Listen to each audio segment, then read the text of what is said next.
Hola hermanos, sé que luchan con el calor, muchos de ustedes, la mayoría. Yo no sé por qué, pero la mayoría de ustedes lucha con el calor. A mí me gusta el calor. Pero por eso seguro hermanos, no vamos a pasar de las 11:30.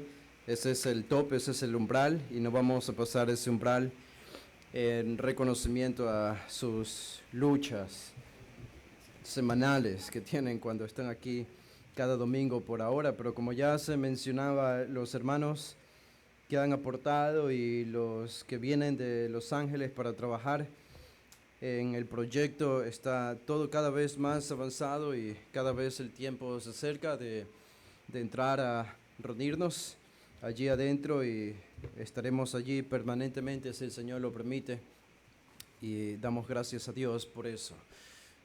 Este es el Domingo de Ramos y yo les voy a sorprender porque le pasé a William un tema. Él no se equivocó, él hizo bien porque yo le pasé el tema, y esta semana yo estaba estudiando, comencé a estudiar el pasaje que tocaba estudiar y enseñar hoy, que era 1 Tesalonicenses 3, del 6 al 10, pero entre anteayer y ayer cambié de opinión. Así que vamos a hablar de un tema diferente, no lo que está en sus boletines. Dos cosas al menos me hicieron cambiar de opinión. Una es que pensé que hoy es el Domingo de Ramos, es el domingo en que se celebra la entrada triunfal de Jesús a Jerusalén, su último acceso antes de morir y resucitar. Por eso la otra semana celebramos el Viernes Santo y el Domingo de Resurrección. Y es en este pasaje que es cierto, no se enfatiza mucho, que como leímos hace un momento, al final Jesús da un mini discurso escatológico en Lucas 19 acerca del futuro de Jerusalén. Y eso me hizo pensar, no sé si alguna vez ha escuchado un sermón de Domingo de Ramos escatológico, pero al menos Jesús utilizó el Domingo de Ramos para hablar de la escatología, porque habló del futuro de Jerusalén. No un futuro bueno, no predijo algo bonito para esta ciudad. Y otra cosa que me hizo cambiar de opinión es los eventos que estamos contemplando en el Medio Oriente y en el mundo en general. Son eventos que nos hacen pensar, y los mejores analistas políticos, geopolíticos, económicos y militares están diciendo, al menos los mejores de ellos, que el resultado de la guerra en el Medio Oriente va a cambiar nuestro mundo. Vamos a pasar de un mundo unipolar a un mundo multipolar. Las cosas van a cambiar, es lo que ellos predicen después de esta guerra que estamos viendo en el Medio Oriente.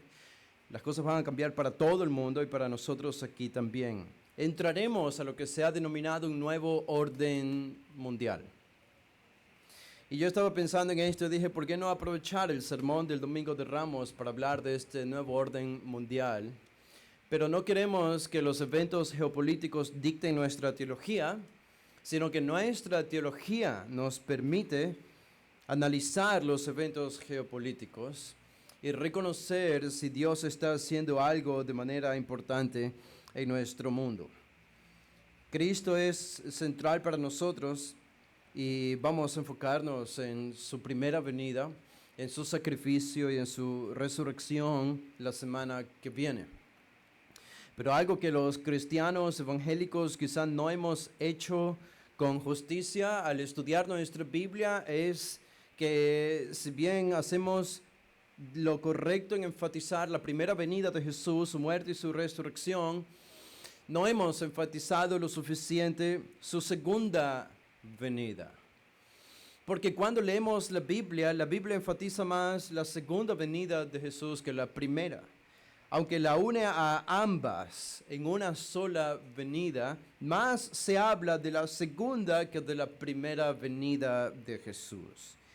Y en el propio domingo o lunes probablemente habría sido cuando Jesús se disponía a entrar a Jerusalén para después morir.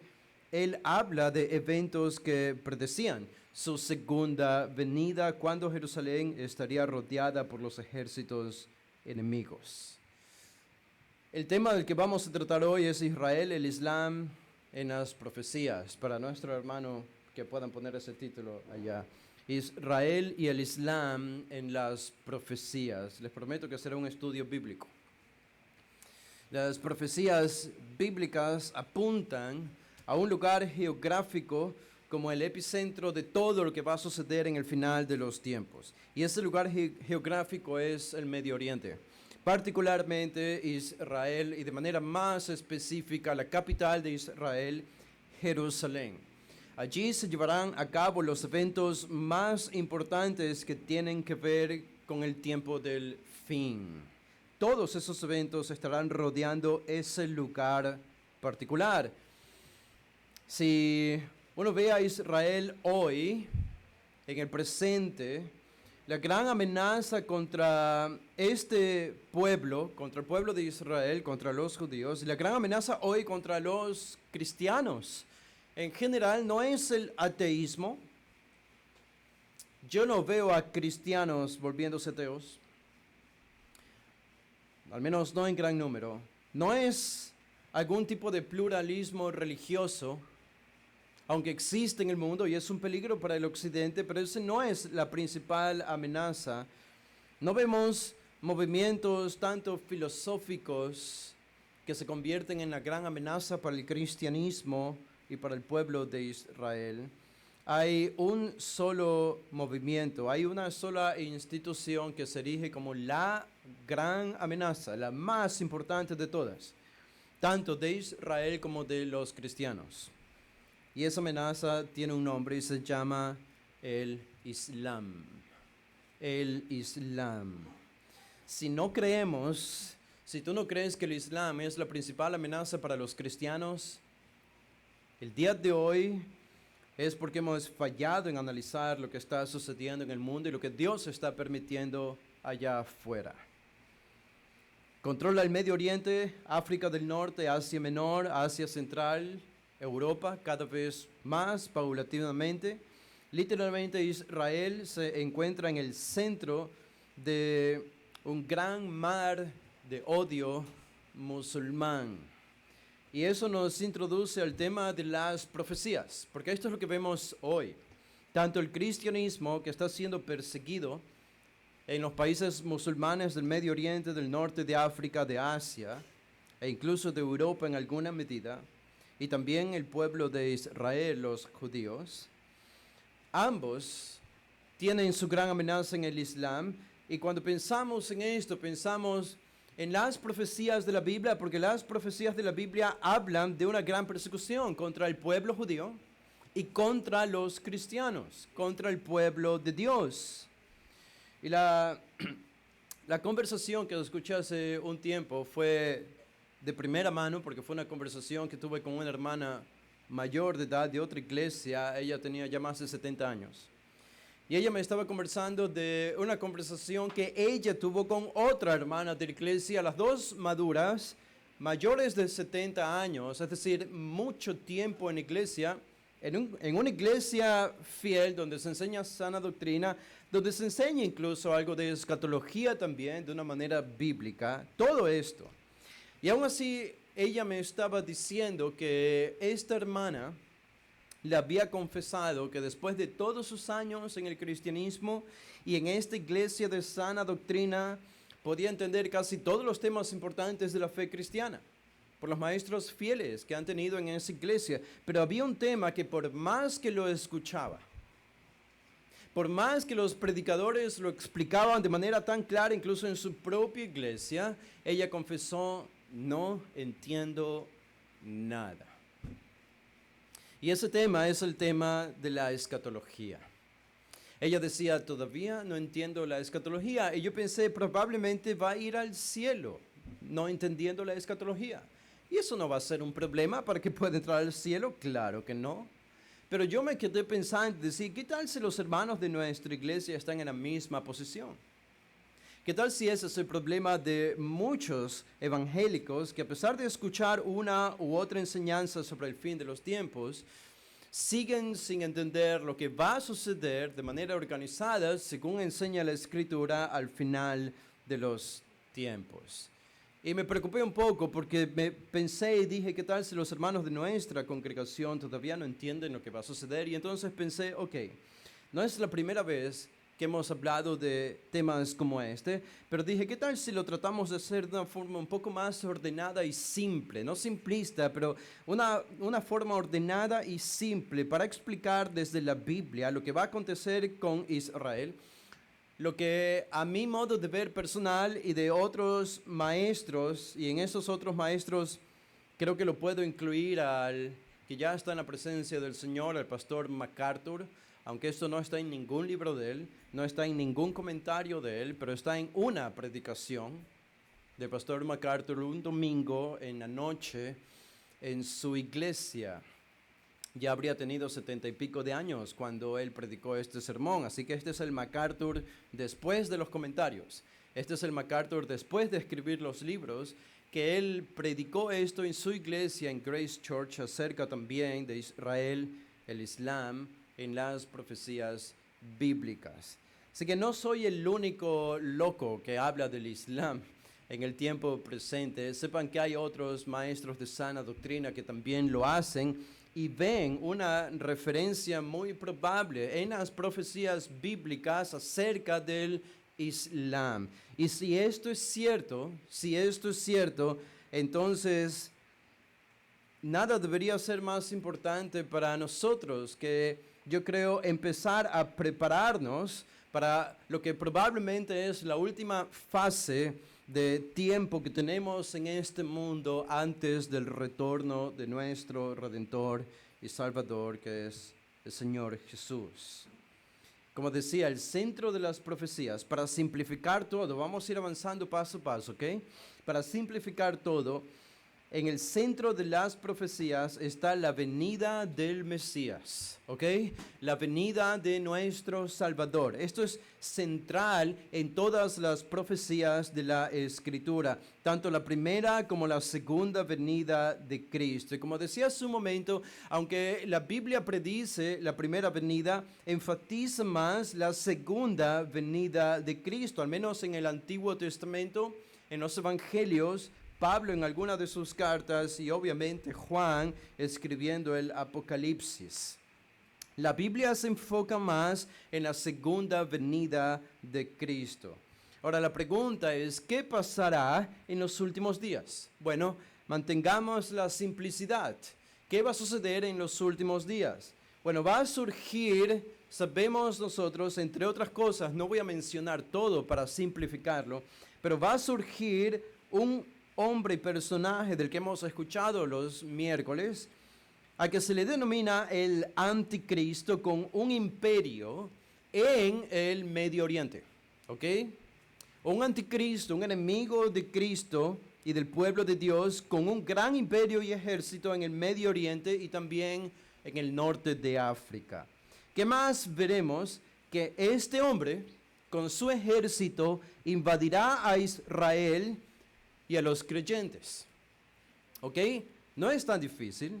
Luego, entonces, en medio de la aflicción del pueblo de Dios, en medio de la aflicción del pueblo de Israel, mientras son saqueados, esclavizados, oprimidos y asesinados, entonces regresará Cristo desde el cielo para liberarlos.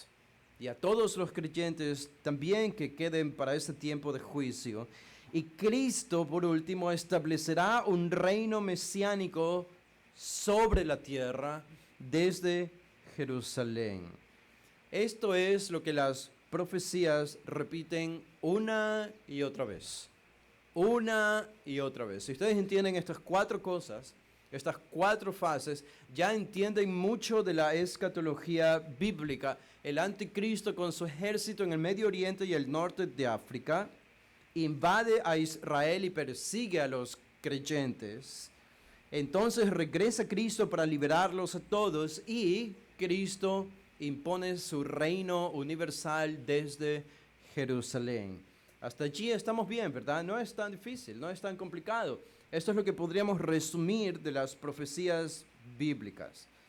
Ahora, déjenme demostrarles algo adicional, es que Cuando se habla del segundo regreso de Cristo en la Biblia, siempre o casi siempre se menciona que Él mata al anticristo.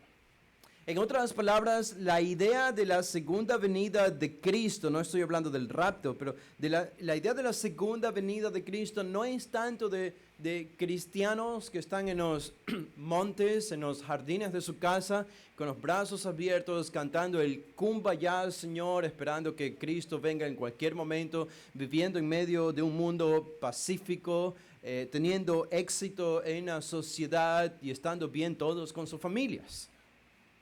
Esta no es la descripción de la Biblia. Esa es más una descripción sectaria de lo que va a suceder al final de los tiempos. La descripción bíblica va a ser una descripción de guerra, de persecución, de mártires, de esclavitud, de opresión. Y es cuando el mundo, el pueblo de Dios, tanto los judíos como los creyentes que estén en ese tiempo, estén sufriendo bajo esta opresión severa, que Cristo aparece como un libertador. Y es por eso que la Biblia le llama al Mesías un libertador. No solo porque nos libera de nuestro pecado, sino porque en el mundo de ese entonces literalmente va a librar a su pueblo de la opresión de un imperio que los va a aplastar. Literalmente vendrá como un gran libertador. Y yo solo quiero mostrarles esto en la Biblia, en algunos textos que vamos a ir avanzando de forma organizada, y van a darse cuenta cómo esta idea se repite una y otra vez en toda la Biblia. Vayan conmigo y lo vamos a hacer breve aquí en Génesis, el capítulo 3, el versículo 15. Hemos leído varias veces esta profecía y este versículo de Génesis 3:15, cuando Adán y Eva pecaron y Dios maldice a la serpiente, maldice a Adán y maldice a Eva, y en la maldición a Eva dice el versículo 15, y pondré enemistad entre ti y la mujer, hablándole a Satanás, y pondré enemistad entre ti y la mujer, y entre tu simiente y la simiente suya. Tú y yo sabemos cuál es la simiente de la mujer, es Cristo. Es una descendencia humana que vendrá de una mujer. Esa mujer fue María. Y de María vino el Mesías, que es Jesús. Esto es lo que ya se está prediciendo desde el principio casi de la creación. Y dice, esta simiente, este hombre que nacerá, te herirá en la cabeza y tú le herirás en el calcañar. Es lo que Jesús predice para Satanás. Cuando este hombre aparezca, él va a herirte a ti en la cabeza. Y tú le vas a hacer un daño, sí, pero será un daño menor. Un daño menor. Y con esto entendemos que el daño que Satanás le hizo a Jesús probablemente es una indicación de su muerte en la cruz, su crucifixión. Pero el daño que Jesús va a hacerle a Satanás será fatal. Será mortal para él porque será una herida en la cabeza. Ahora, los mejores comentaristas reconocen esto, incluso uno del Antiguo Testamento llamado Kaiser. Él dice, esta es la madre de las profecías. Otro, Joel Richardson, dice, la profecía que da a luz a todas las otras profecías es esta de aquí, de Génesis 3:15. Si ustedes quieren poner el dedo en la Biblia y decir cuál es la mamá de todas las profecías, es esta de aquí, ¿ok? Génesis 3:15. Y ustedes pueden notar la expansión de esta profecía a medida que siguen leyendo la Biblia de manera organizada. Después de esto, si ustedes van al libro de Números, estamos en el Antiguo Testamento, el capítulo 24. Esto lo escribe Moisés cuando están en el desierto, alistándose para entrar a la tierra de Canaán. Y ustedes recuerdan, después de que salen ellos de Egipto, en el camino se encuentran con un pueblo que estaba simbolizado por un gran monte. Y este pueblo es el pueblo de Moab, en Números 24. Y el rey de Moab vio al pueblo de Israel que quería pasar por su reino, por su nación. Solo pasar, nada más. Pero el rey de Moab tuvo temor. y tenía odio hacia este pueblo. Por tanto, él alquiló a un falso profeta llamado Balaam. Y Balaam no quería venir, pero al final Dios lo obligó y fue. Y al final están el rey de Moab y Balaam, el falso profeta, en la cúspide de un monte, mirando a todo el pueblo de Israel, regado por el desierto, pidiendo permiso para atravesar por esta nación. Y entonces el rey de Moab le dice a Balaam, Balac le dice, maldice a este pueblo. Maldice a este pueblo. Y dice en el capítulo 24, el versículo 14, esto es lo que prepara Moisés para estas profecías de Balaam. Dice, Números 24, 14, he aquí, yo me voy ahora a mi pueblo. Es lo que Balaam dice. Por tanto, ven, te indicaré lo que este pueblo ha de hacer a tu pueblo cuando en los postreros días. Es decir, esto no es para ahora. Esto es para el futuro. Y creo que podemos elaborar el argumento lo suficientemente bíblico para decir que esta referencia de postreros días es una referencia a los últimos días. ¿Ok? Lo que Balaam va a decir aquí entonces es lo que va a acontecer con este pueblo Israel en los últimos días y con Moab también. Noten lo que dice el versículo 17. Dice, lo veré, mas no ahora. Lo miraré, mas no de cerca. Saldrá estrella de Jacob y se levantará cetro de Israel y herirá las sienes de Moab y destruirá a todos los hijos de Set. Será tomada Edom, será también tomada Seir por sus enemigos, e Israel se portará varonilmente. De Jacob saldrá el dominador y destruirá lo que quedare de la ciudad. Y viendo a Amalek, tomó su parábola y dijo, Amalek, cabeza de naciones, mas al fin perecerá para siempre. Esta es una profecía que sale de Génesis 3 y en el versículo 17 Balaam dice claramente que saldrá una estrella de Jacob y se levantará cetro de Israel. ¿Qué es esto? Una referencia a un rey.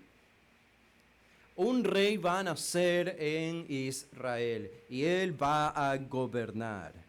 Y cuando este rey salga y gobierne, noten la manera muy interesante en que Balaam llama a este rey o a este personaje, se le llama la estrella de Jacob. Esta es la simiente de Eva en Génesis 3:15. Aquí Balaam le llama la estrella de Jacob. Este título llegó a ser tan importante para los judíos porque los judíos interpretaron esto como una referencia del Mesías. Tanto así que un falso Mesías entre los judíos, que tenía un nombre particular, se cambió su nombre y se puso Simón Bar Kokhba, que significa hijo de la estrella, porque él se hizo pasar como si fuese el Mesías. Y él fue a este texto para apropiarse de este título. Los judíos entendían que era una referencia al Mesías. Los magos del Oriente, ¿se acuerdan cuando Jesús nació? ¿Qué es lo que vieron ellos? ¿Qué es lo que les guió para poder saber dónde había nacido Jesús y dónde estaba Jesús? Vieron la estrella, una estrella. Y es muy probable que ellos hayan conocido que esta estrella estaba relacionada al Mesías por este pasaje de Números 24. La estrella de Jacob había nacido en Belén, y eso es lo que decía Miqueas 5. Y por eso ellos supieron que estaba en Belén. Ahora, noten lo que dice este texto, es muy interesante, porque después de narrar la venida de este rey, dice al final del 17, ¿qué hará este rey? Dice, y herirá las sienes de Moab. ¿Dónde está la sien? No van a decir como un amigo mío del seminario aquí en Guayaquil, cuando dio una predicación alguna vez, y habló de cómo David venció a Goliat, y cuando David lanzó su piedra a Goliat, él dijo la sien, y se puso el dedo índice en su garganta. Y todos nos reímos porque sabíamos que allí no está la sien. La sien obviamente está en la cabeza, es la cabeza. Y si ustedes recuerdan de nuevo Génesis 3:15, ¿dónde herirá la simiente de la mujer a Satanás? En la cabeza.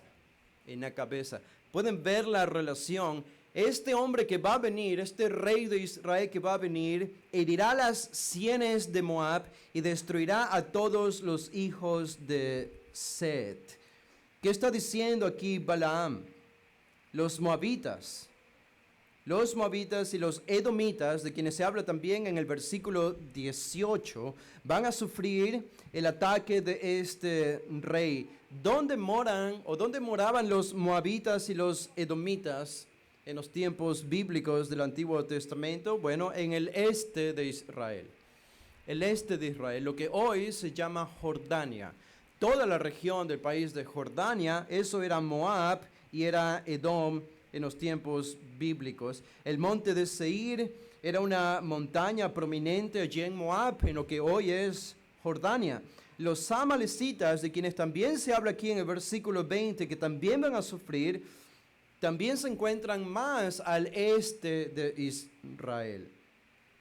Y la referencia que vemos allí en el versículo 17, la última frase, dice, destruirá a todos los hijos de Set.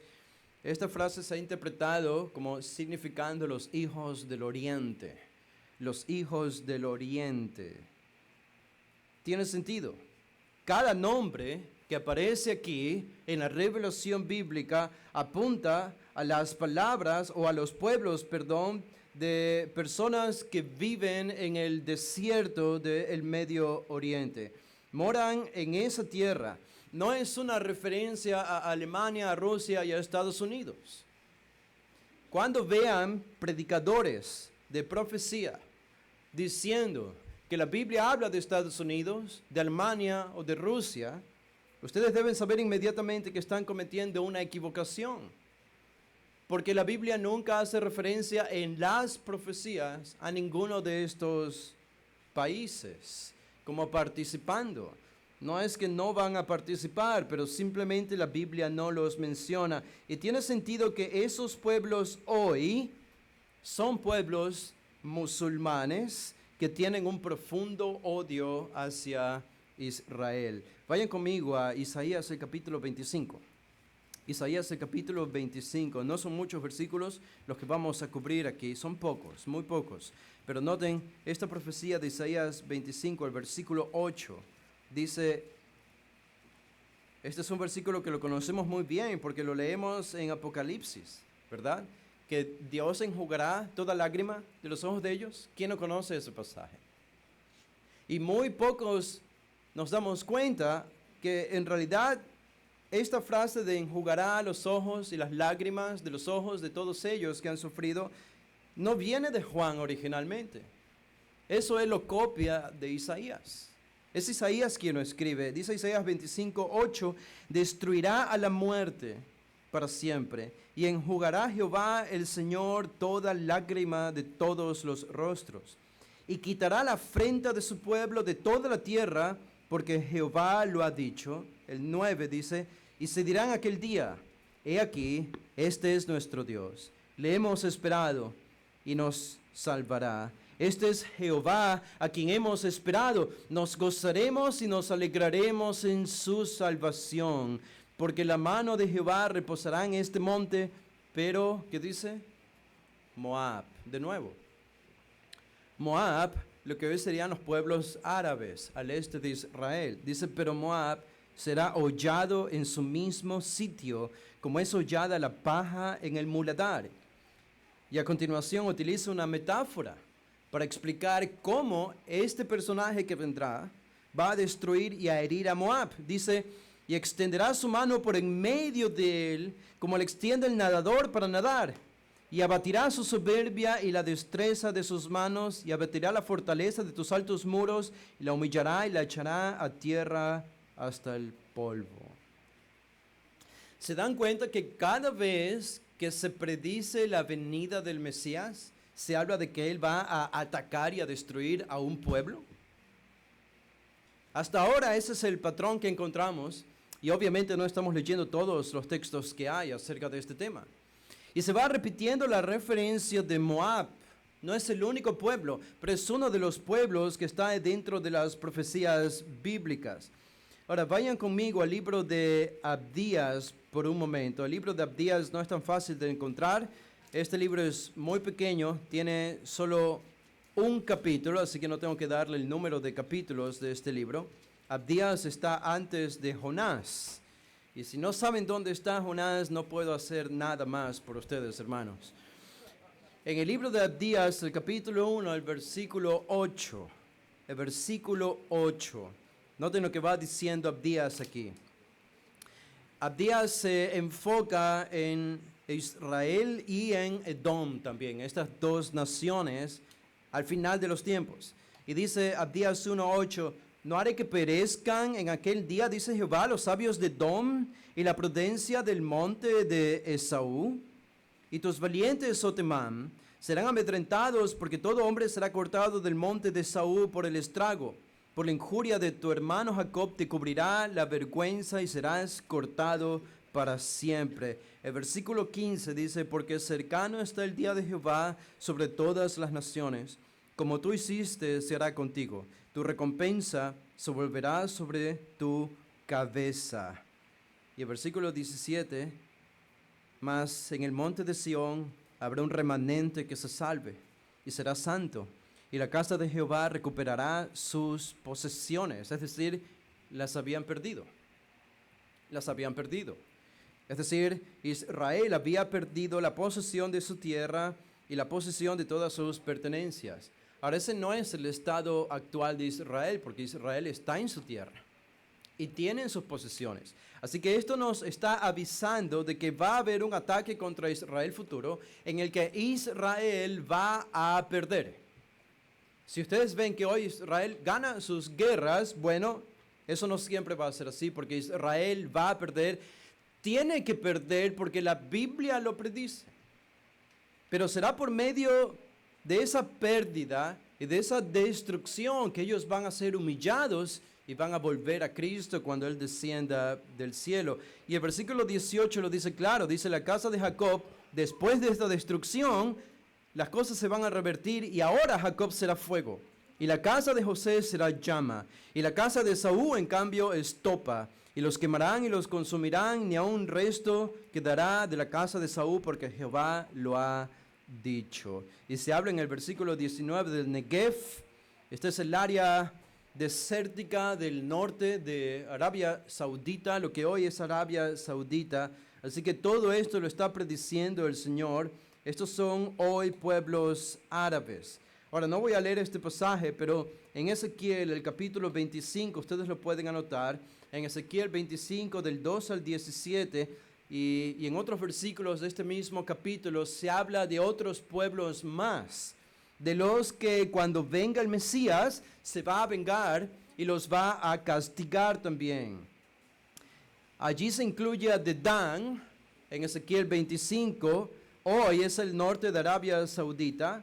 Se incluye a Temán, lo que hoy es Jordania también. Se incluye lo que hoy es Gaza o los territorios palestinos en este pasaje de Ezequiel 25. En Ezequiel 30, del 1 al 5, se incluye a Libia, se incluye a Turquía, se incluye a Arabia, se incluye al norte de África, se incluye también a Egipto. Y otras profecías del Antiguo Testamento nos hablan también, incluyendo lo que hoy es el Líbano, lo que hoy es Irak y lo que hoy es Irán. ¿Qué es lo que estamos diciendo? Solo hemos leído pocos versículos hasta ahora, pero estos pocos versículos, y podríamos leer muchos más, nos hablan siempre repitiendo los mismos pueblos y el mismo retrato, el mismo escenario. Cuando venga el Mesías, no va a encontrar a su pueblo cantando paz, Señor, en vestimentas largas. Va a encontrar un pueblo perseguido, masacrado y oprimido. Y va a encontrar un imperio poderoso, oprimiendo casi a todo el mundo y especialmente al pueblo de Dios. Y entonces cuando Cristo aparece, va a destruir a ese imperio, que es el imperio del anticristo, para liberar a su pueblo. Todos estos países y lugares que se mencionan en la Biblia son hoy pueblos musulmanes. Son pueblos que pertenecen a la religión, a la falsamente llamada religión del Islam, porque el Islam no es una religión. El Islam no es una religión de paz, a pesar de que no todos los musulmanes están buscando asesinar a alguien. Pero si un musulmán no quiere asesinar a los infieles, es un mal musulmán. Porque el buen musulmán, el musulmán fiel al Corán, sí debería estar buscando matar a los infieles, que son los judíos y los cristianos, porque eso es lo que enseña el Corán. Un mal musulmán, un musulmán infiel, es alguien que no está matando a otros. Por lo tanto, el Islam no es una religión, mucho menos una religión de paz.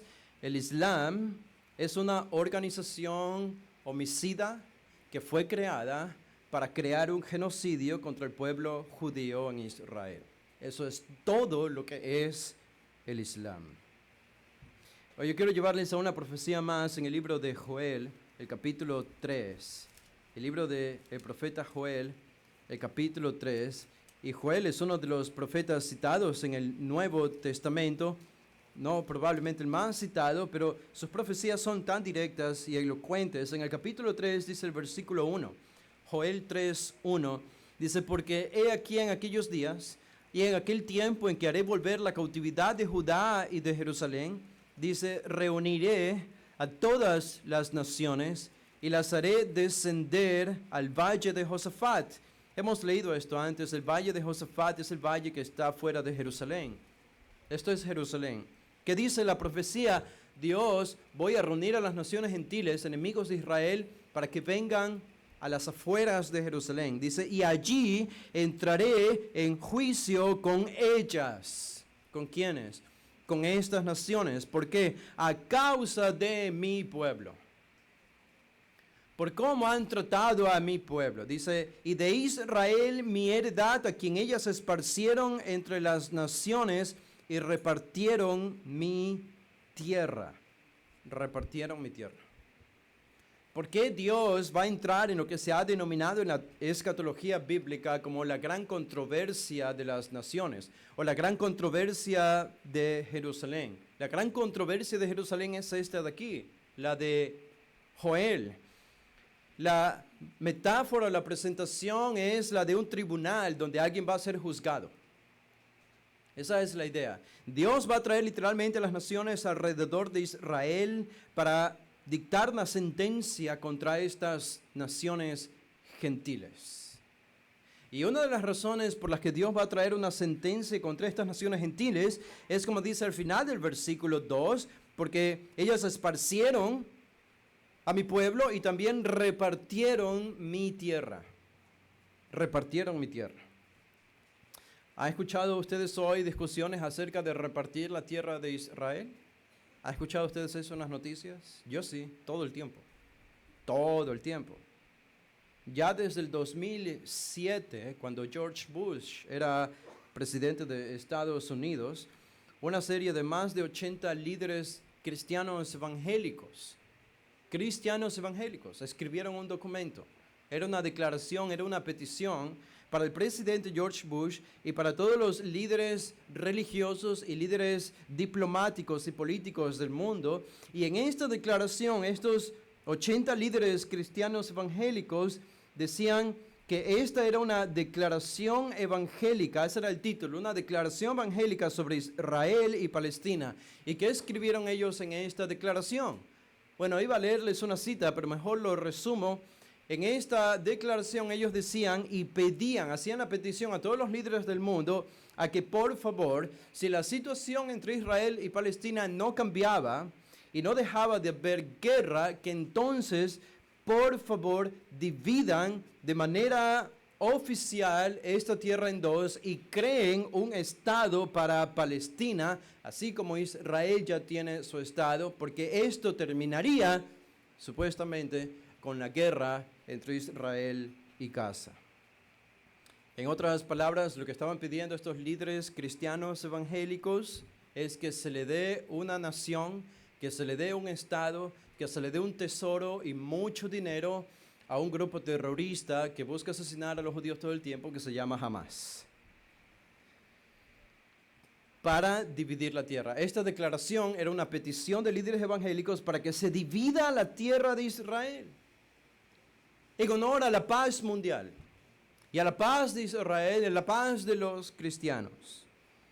¿No es tan interesante que en esta profecía de Joel 3:2, Joel nos dice explícitamente que Cristo va a venir para juzgar a las naciones que hicieron justamente lo que estos líderes evangélicos estaban pidiendo a los líderes del mundo que hicieran? Que dividan a Israel. Al final del versículo 2 dice, repartieron mi tierra, dividieron a mi tierra. Y dice el versículo 3, y echaron suerte sobre mi pueblo, y dieron los niños por una ramera, y vendieron las niñas por vino para beber. Es increíble cómo incluso cristianos pueden ponerse del lado de Satanás, a veces sin darse cuenta. Y eso es triste. Pero no deberíamos cometer ese error. Ahora, de nuevo, este pasaje de Joel lo enfatiza una vez más. Cristo viene a un mundo controlado por el imperio del anticristo, especialmente ensañado en destruir al pueblo de Israel y perseguir a los creyentes que estén vivos en ese tiempo. Entonces, aparece Cristo para liberar a todos. Ese es el esquema de las profecías bíblicas. ¿Habrá mucha sangre? Claro que sí. Y es aquí donde yo quiero llevarles a un pasaje en el capítulo 19 de Apocalipsis. Apocalipsis 19. Antes de terminar nuestro tiempo aquí, y no sé cuál es la resistencia que ustedes tienen del sol y del calor, pero no se queden dormidos. Apocalipsis 19. Lo que tenemos en este pasaje, entre otras cosas, es la predicción de una guerra, la guerra final que ha sido llamada la guerra del Armagedón. Y ustedes conocen este pasaje, probablemente lo han leído, lo escuchamos hace mucho tiempo en nuestra iglesia, explicado versículo por versículo. Se habla, ustedes se acuerdan, de Jesús llegando desde el cielo. Esta es la gran venida de Cristo montando un caballo blanco. Y se lo describe a Jesús potente y todopoderoso, ¿verdad? Sus ojos como llama de fuego en el versículo 12 y todas las otras descripciones que ustedes ven allí. Ahora, a lo que yo quiero llevarles en este pasaje es a la descripción de esta guerra, la muy breve descripción de esta guerra en el versículo 19. En el versículo 19, el escenario celestial es de Cristo con su ejército celestial todopoderoso, listo para descender o descendiendo a la tierra para cumplir todas las profecías que acabamos de leer. ¿Ok? ¿Quiénes están en la tierra? Bueno, de manera perfecta, de manera correlacionada, vinculándose el Nuevo con el Antiguo Testamento, tenemos que lo que Juan dice aquí es una repetición de lo que los profetas del Antiguo Testamento han venido diciéndonos desde Génesis 3:15. Que aquí en la tierra, cuando el Mesías regrese, estará esperándolo un hombre con un ejército, con un imperio, que es el anticristo. Y noten cómo se lo describe en el versículo 19. Dice, y vi a la bestia, dice Juan, la bestia es una referencia al anticristo. Ustedes se acuerdan de las profecías de Daniel, Daniel capítulo 2. Y más adelante él habla de criaturas o de bestias que representan reyes o a un rey y a imperios. Bueno, aquí Juan hace lo mismo que Daniel. Siguiendo el patrón de Daniel, él llama al anticristo una bestia, un animal feroz. Dice, vi a la bestia, a los reyes de la tierra y a sus ejércitos. Ok, ellos no están haciendo un picnic aquí. Ellos están preparados. Ellos están alistados. Ellos están con todos los avances tecnológicos que permita ese tiempo, que probablemente no es mucho después de ahora. Pero todos sus ejércitos están listos y preparados. Noten lo que dice, reunidos para guerrear contra el que montaba el caballo y contra su ejército. ¿Se dan cuenta de esa descripción? Hay algo que a veces pasamos por alto de un versículo como este. La idea no es que Cristo aparece del cielo y simplemente destruye al anticristo. Eso es lo que va a suceder. Pero aquí hay una actitud en el anticristo y en su ejército que pasamos por alto. ¿Cuál es esa actitud? ¿Cuál es esa mentalidad que ellos tienen? La mentalidad no es, bueno, esto no tiene sentido porque Cristo es Dios. ¿Cómo vamos a luchar nosotros contra Dios? Eso es imposible. Así que de nada sirven nuestros ejércitos y nuestras armas humanas, los avances tecnológicos, el rayo láser y cualquier otra cosa que tengamos de armas cósmicas en este tiempo. No van a servir de nada porque es Dios el que viene del cielo. Esa no es la reacción ni la actitud del anticristo ni del ejército. ¿Cuál es la reacción de ellos? ¿Cuál es la actitud de ellos? Lo describe en ese versículo. Ellos están allí ¿para qué? Para guerrear. Para guerrear. ¿Contra quién? Contra el que montaba el caballo y contra su ejército. El anticristo sabe que Cristo viene. El anticristo no solo sabe que Cristo viene, el anticristo se prepara para la venida de Cristo. Y más todavía, el anticristo está convencido, él y todo su ejército, que para ellos es posible vencer a Cristo. Si no, este versículo sería inútil. Y esta descripción de su actitud sería inútil. Ellos están allí para vencer a Cristo. Ahora, tú te haces esta pregunta. ¿Quién en este mundo puede creer, por más impío que seas, por más pagano que seas, quién puede creer que puede vencer a Cristo? Y es allí cuando nosotros nunca debemos menospreciar la importancia que tiene la profecía y la literatura apocalíptica en un pueblo. El poder que tiene un material profético en un pueblo es enorme. El poder que tendrá la profecía en este pueblo del anticristo será tal que ellos estarán convencidos de que es capaz vencer a Cristo. Y ustedes pueden hacerse la pregunta, esta es una pregunta interesante. ¿Cuál será esta ideología? ¿Cuál será esta filosofía? ¿O esta religión? ¿O esta información, puesto de manera más general, que convencerá a todas estas personas y estos ejércitos de que pueden vencer a Cristo? ¿Cuál? En ninguna otra. Ustedes pueden analizar todas las religiones del mundo y lo que dicen sobre la escatología, sobre el fin de los tiempos.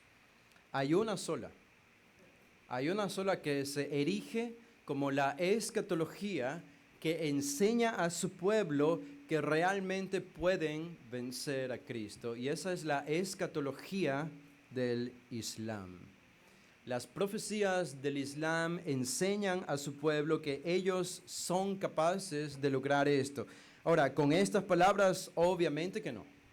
Obviamente que no. Pero esto es lo que se enseña. Y esto es lo que explica este versículo. Eso lo explica. Es decir, es muy probable que entendiendo la escatología del Islam podamos entender cómo es que el anticristo y su ejército creen que pueden destruir al Mesías, que viene todopoderoso desde el cielo. Y déjenme terminar con esto porque nos quedan 9 minutos aquí, ¿ok? 9, 10 minutos. ¿Qué enseña la escatología del Islam? Se los cuento de manera muy, muy breve. La escatología del Islam, ustedes saben, el Islam nace de una fusión satánica entre el cristianismo y el judaísmo. Mahoma, habría sido ahí una interesante investigación sobre Mahoma, el primer profeta del Islam en los años 600 después de Cristo, que Mahoma tuvo encuentros con seres sobrenaturales en los que él entraba en un trance, un momento de éxtasis en que él no podía controlarse. Y es como resultado de estos encuentros extrasensoriales o sobrenaturales que nacen sus escritos. Y nace lo que más tarde se llamaría el Corán, el libro religioso de los musulmanes. Y muchos cristianos piensan, y yo pienso también, que estos encuentros, si fueron estos encuentros sobrenaturales de Mahoma, la manera de él explicar es que fue Dios quien le dio un mensaje. Nosotros lo explicaríamos fue Satanás y los demonios quienes tuvieron encuentros con Mahoma para entregarle un mensaje. Y debido a eso y debido a todas las enseñanzas del Islam, podemos decir que Alá, que es el Dios del Islam, no es otro nombre, no es otra cosa que otro nombre para Satanás.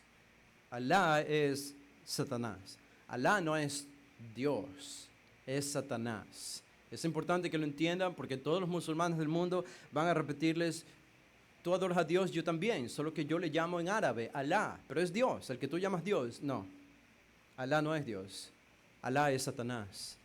Y lo pueden ver leyendo el Corán y las tradiciones de los musulmanes. Ahora, esta semana bajé un libro de la escatología de los musulmanes y lo estaba revisando y lo estaba leyendo. Y hay una serie de información interesante allí. ¿Qué creen los musulmanes acerca del fin de los tiempos? Bueno, ellos creen que va a venir un Mesías, que los va a liberar a ellos. Y el Mesías, ellos lo llaman el Mahdi. El Mahdi. Ese es el nombre que se le da al Mesías. La gran mayoría de los musulmanes cree esto. Y lo que ellos dicen es que este Mahdi, este musulmán, este líder va a ser un líder político, va a ser un líder espiritual, va a ser un líder religioso que va a contener gran parte del mundo conocido. En las tradiciones de los musulmanes se puede encontrar su escatología y algunas de estas tradiciones, una dice, por ejemplo, después de que las señales menores de la hora aparezcan y se incrementen, dice, el final de los tiempos, la humanidad habrá alcanzado una etapa de gran sufrimiento, entonces aparecerá el Mahdi esperado. Él es la primera de las señales claras más grandes de la hora. Y profecías como estas se repiten vez tras vez en las diferentes tradiciones del Islam. Ellos creen que este hombre será un líder universal para todos los musulmanes, va a unificar a los musulmanes, va a gobernar el mundo, va a luchar a favor de los musulmanes y va a vencer. Todos van a tener que rendirle lealtad a él. Y cuando ustedes empiezan a escuchar estas descripciones de lo que ellos creen que es su Mesías, ustedes solo recuerden, ¿qué dice la Biblia sobre el anticristo? ¿Qué dice la Biblia sobre el anticristo? Hemos leído algunas de esas referencias y la Biblia presenta al anticristo como un líder religioso, como un líder político, como un líder mundial de grandes capacidades, a los que todos tendrán que prestarle lealtad, ¿verdad? Bueno, los musulmanes están describiendo a su Mesías y lo describen de manera exacta como nuestra Biblia describe al anticristo. Pero para ellos es su Salvador, es su Mesías. Y no solo para los musulmanes, sino para todo el mundo. Y una de las cosas que va a hacer el Mahdi, el Mesías de los musulmanes, esto está en las tradiciones, es que él va a llegar a Jerusalén. Él dice una de las tradiciones: ejércitos llevando banderas negras vendrán de Khorasán. Ningún poder podrá detenerlos y finalmente llegará a Eela Baitul Maqdas, que es otro nombre para Jerusalén, donde levantarán sus banderas. Y más tarde se dice, unos árabes egipcios musulmanes dicen, el Mahdi será victorioso y erradicará esos cerdos y perros. Esta doble referencia es probablemente una referencia a judíos y cristianos, ¿ok? El Mahdi será victorioso y erradicará esos cerdos y perros, es decir, nosotros y los judíos, y los ídolos de este tiempo, para que haya una vez más un califato basado en la profecía, como es citada en el Hadith. Jerusalén será el lugar del califato y el centro del gobierno islámico. Así que las profecías del Islam no solo describen a lo que nuestra Biblia describe como el anticristo, sino que ellos también describen que su Mesías, el Mahdi, va a atacar Jerusalén. Exactamente como nuestras profecías describen que el anticristo va a ser en el tiempo del fin. Ellos incluso dicen que el Mahdi tendrá un poder milagroso y ellos incluso afirman en varias profecías que el Mahdi, cuando entra a Jerusalén, va a gobernar Jerusalén, adivinen por cuántos años. Por 7 años. ¡Oh, qué sorpresa! Esto es lo que nuestra Biblia dice que el anticristo va a hacer. En Daniel el capítulo 9, que el anticristo va a gobernar en Jerusalén por 7 años. Dice, cito esta profecía o tradición del Islam, dice, el profeta dijo, él dividirá la propiedad y gobernará a la gente por la sunnah de su profeta y establecerá el Islam en la tierra. Permanecerá 7 años, es decir, en Jerusalén. 7 años. Luego morirá y los musulmanes rezarán por él. El profeta dijo, el Mahdi llenará la tierra con equidad y justicia como estaba lleno de opresión y de tiranía, pero él gobernará por 7 años. Wow. Uno puede decir, bueno, es coincidencia que ellos describan a su Mesías como nuestra Biblia describe al anticristo. Y para ir terminando, ellos también hablan de que este Mahdi, su Mesías, adivinen cómo va a descender aquí a la tierra. Montado en un caballo blanco. Montado en un caballo blanco. Sus profecías lo dicen. Podría leer varias tradiciones que dicen exactamente esto. Y es lo que nuestra Biblia dice que nuestro Mesías va a hacer. Que va a descender sobre un caballo blanco en Apocalipsis 19. Ahora déjenme añadir solo un par de cosas más aquí para terminar, que me quedan solo un par de minutos. Los musulmanes no solo tienen que en el futuro vendrá el Mahdi, que es su Mesías, que en realidad para nosotros es el anticristo, sino que ellos dicen que Jesús va a regresar también. Si tú conversas hoy con un musulmán, él te va a decir, yo también creo que Jesús va a regresar. Así que no somos tan diferentes después de todo.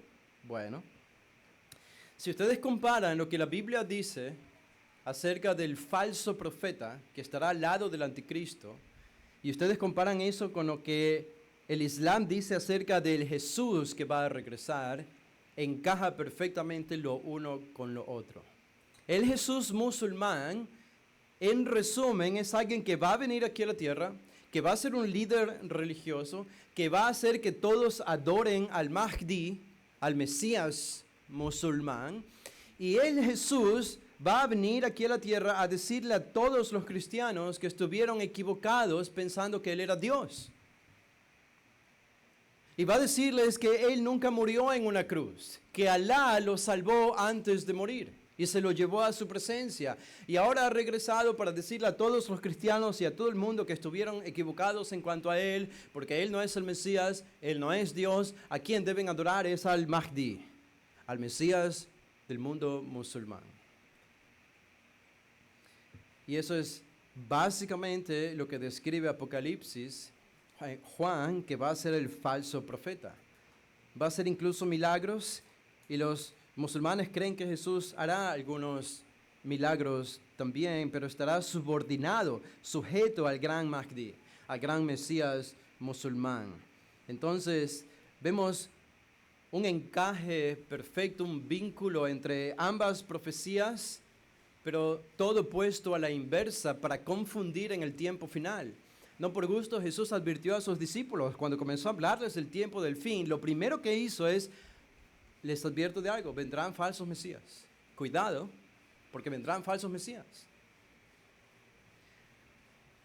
Y es probable que muchos que confiesan ser creyentes hoy, que no han sido salvos todavía, y que no sean salvos incluso por el tiempo de la tribulación, cuando venga el falso profeta, que está subyugado al anticristo, este falso profeta, como yo creo muy probablemente será musulmán, como el anticristo también lo será, se presentará como Jesús. Y de esa manera logrará convencer a profesantes cristianos de que Él es Jesús y que la verdad está en el Islam. Y será el gran engaño del fin de los tiempos. Ya desde el día de hoy tú puedes ver cómo cristianos se alían con musulmanes para acusar a Israel de mentiras, como de genocidio, como matando niños en Palestina, en Gaza, en el Líbano, y que están haciendo esto y lo otro, que son opresores. Tú ya ves la simiente de este engaño hoy, no solo en la sociedad, sino dentro de la iglesia. ¿Cuánto más el engaño no se va a multiplicar en el tiempo del fin? Y termino con esta referencia. Los musulmanes también tienen su anticristo, ¿sabían eso? Ellos le llaman el Dajjal. El Dajjal. ¿Y qué dicen ellos del anticristo? Bueno, para ellos el anticristo será un hombre inspirado por Satanás que vendrá del cielo. Y ellos dicen, yo sé que esto puede ser confuso, pero ellos dicen, el anticristo cuando venga va a decirle a todo el mundo que Él es Jesús. Y cuando venga desde el cielo va a venir, y aquí es donde hago la conexión con el Domingo de Ramos. Cuando el falso Mesías venga, dicen los musulmanes en su escatología, Él va a venir montado sobre un burro. Qué interesante, ¿verdad? El anticristo de los musulmanes vendrá montado sobre un burro. Y dirá a todos que Él es Jesús y que deben adorarlo a Él. Y esa es casi la perfecta descripción de lo que nuestra Biblia dice que va a ser nuestro Cristo cuando venga desde el cielo.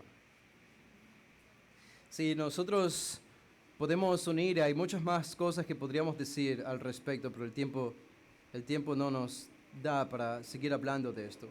Pero si hay cosas que nosotros podemos decir en conclusión es, todo parece apuntar que el mundo está girando sus ruedas, está cambiando de dirección. Que el gran movimiento y la gran revolución mundial no es otra que el Islam con el apoyo de países occidentales. Y que las cosas se están alineando en el Medio Oriente. Esto no es sensacionalismo, esto es profecía bíblica. Que las naciones en el Medio Oriente todas se están uniendo y alineando para una gran batalla final en contra de Israel y en contra del pueblo judío y en contra de los cristianos. Esto, hermanos, de nuevo yo creo que pone nuestros pies en la tierra, pone delante de nosotros la próxima venida de Cristo mucho más cerca que nunca. Nos llena de convicciones acerca de qué lado debemos estar, de qué lado debemos luchar y por quién debemos interceder. Incluso los musulmanes son oprimidos dentro de sus propios países. Y no es nosotros con nuestras misiones que deberíamos ir incluso a estos pueblos a liberarlos ahora con el poder del Evangelio. Esta debería ser una de nuestras misiones. Y si no podemos ir, al menos como han dicho los misioneros del pasado, si yo no puedo ir a predicar en otro país, por lo menos sostener la cuerda de los que bajan y predican. En otras palabras, apoyando, intercediendo, dando algo con generosidad para ayudar a algún ministerio que envía misioneros y predica el Evangelio a personas que están perdidas en un mundo de opresión como este. El próximo advenimiento de Cristo será muy diferente al primero. Nosotros esperamos obviamente una liberación de todo ese tiempo, pero las profecías son claras en cuanto a lo que este mundo le espera. ¿Cuál es nuestra esperanza? No es la venida del anticristo, es la venida de Cristo. Y ya sea que creyentes estén aquí abajo siendo liberados por Cristo, o ya sea que nosotros descendamos con Cristo si ya hemos sido salvos para liberar a nuestros hermanos, tanto de Israel siendo ya salvado como creyentes en ese tiempo, juntos inauguraremos una nueva era. Pero antes de esa nueva era viene un nuevo orden mundial. Y es el que se está preparando justamente ahora delante de nuestros ojos. Y debemos estar preparados para eso. Vamos a hacer una oración. Padre, gracias, Señor, por este tiempo, por tu bondad, tu generosidad, por tu palabra. Esto es tanto material, es tan vasto, es un tema, Señor, que demanda nuestro mayor esfuerzo y sacrificio y tiempo para entenderlo, pero mientras más lo entendemos, más entendemos el mundo alrededor de nosotros. No estamos desconectados, no estamos perdidos, sino que sabemos. Y eso alimenta nuestras conciencias, nuestras convicciones se van estableciendo en torno al tiempo del fin.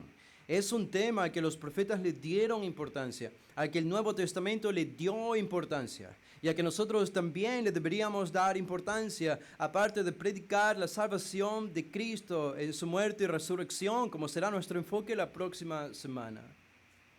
Pero todo esto no tendría ningún sentido sin hablar ni creer en la segunda venida de Cristo y todo lo que la Biblia dice, porque ese será el nuevo comienzo. Nos salvaste para vivir en ese mundo que Él va a traer y el nuevo orden mundial que Él va a terminar con su segunda venida. Guárdanos del engaño. Guárdanos de ser engañados por las redes sociales, por los algoritmos de las redes sociales que siempre vemos, sino que nuestras convicciones estén ancladas en tu palabra, no en las redes sociales. Y que tu palabra establece claramente lo que va a acontecer al fin. Que esa sea nuestra ancla, nuestro fundamento, nuestras convicciones para vivir la vida cristiana, para predicar el Evangelio y para apoyar a un pueblo que sufre incluso el día de hoy. Esa es nuestra petición, Padre, y pedimos que lo hagas en nuestra iglesia, en nuestros corazones, para nuestro propio provecho espiritual, Señor. Lo pedimos en el nombre de Jesús. Amén. Hermanos.